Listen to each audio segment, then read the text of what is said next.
Welcome to the last section of our course.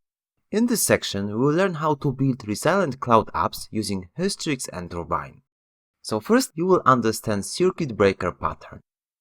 Once you will have that knowledge, we will see how to add Hystrix library to the third-party REST calls. Then we will be looking at the advanced configuration of Hystrix. Fourth video will be all about setting up Turbine for viewing the circuit breaker state. And finally, we shall conduct testing Hystrix and Turbine when third-party service is down. So we'll be understanding circuit breaker pattern in this video. First, you will understand what a circuit breaker pattern is, we'll be understanding closed and open states, and also we'll understand half open state. So let's take a look at this diagram. So we can see that you have your circuit breaker that could be in three different states. So let's start from the open state. So if you have third-party service that you are calling with your, for example, REST template, that third-party service is working properly. So you are calling and raising your circuit, everything works properly, circuit is open, you are able to execute queries against that.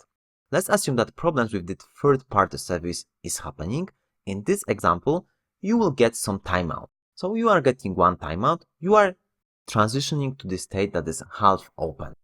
It means that you are still sending requests, but you are monitoring that.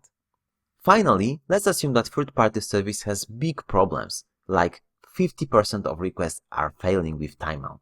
In that example, you will transition to the closed circuit. In closed circuit, you will not send any requests to third-party service. You will wait for the circuit to be once again good. So you will execute those requests once the threshold will be reached. What's important there is the threshold. So you will need to set the threshold properly. So for example, to 99%, 98%, and so on. So if the third-party service has some problems, you will close or open circuit. And what's important here is that you are doing it to not kill that microservice. You want to give that microservice some time to be good once again.